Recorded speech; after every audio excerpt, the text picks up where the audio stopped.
Hi, it's Jon Mitchell, Mayor of New Bedford, and this is the latest installment of the Mayor's Weekly Update. So I have a few things that I wanted to apprise you of.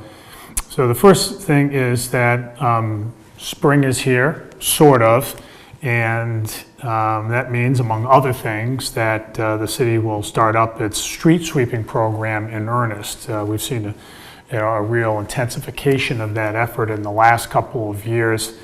And we do it during essentially the warm weather months, April through November.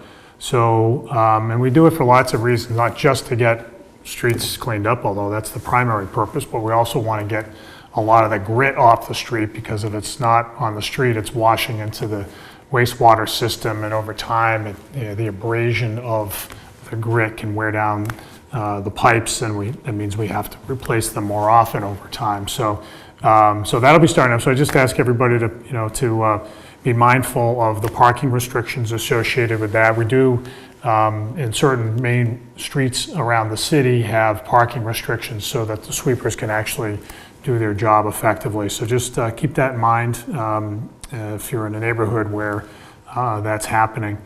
The second thing that I wanted to talk about is really just to congratulate our financial team on winning for the third year in a row what's called the GFOA award for budgeting. The GFOA is the Government Finance Officers Association. It's the folks that manage city budgets, and it's recognized New Bedford for 3 years in a row for being just really squared away financially.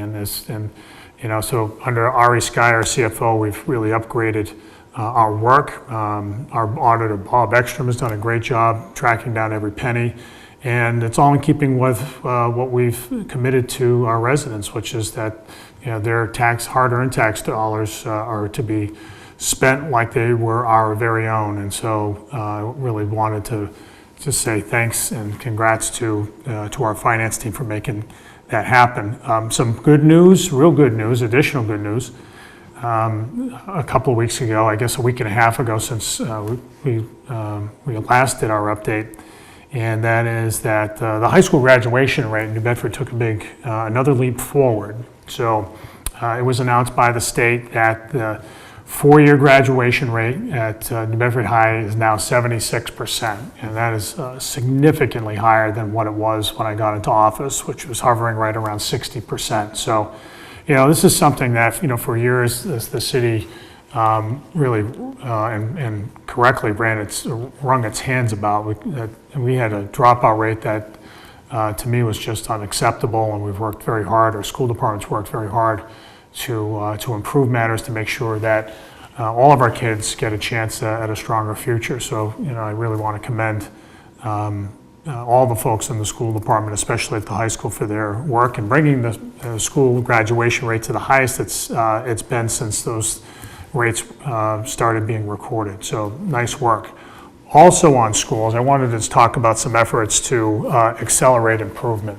As we know, school improvement is not an overnight exercise. We've seen significant improvement in our schools, but there's still a ways to go. And one of the ways to get to where we want to go is, frankly, through more state funding. And so in the last 2 weeks, I've testified twice at the State House for additional state funding through the state aid program, the so-called Chapter 70 program, which is, to my mind, outdated.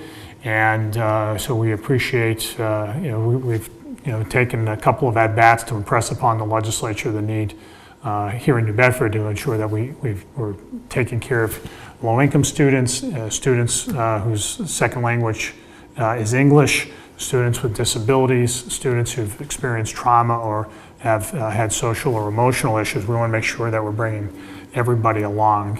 We want to be a school district that offers opportunity for everybody. So, we'll continue to work that fight. We're also working on legislation that, or testifying in support of legislation to restrict the costs to the municipality, to New Bedford, related to charter schools. There was a bill filed by Representative Cabral that would cap that amount, and both he and I testified about that this week, and hopefully we'll gain some traction on that front as well. So with all that, there's a lot happening. Stay tuned, and we'll see you next week.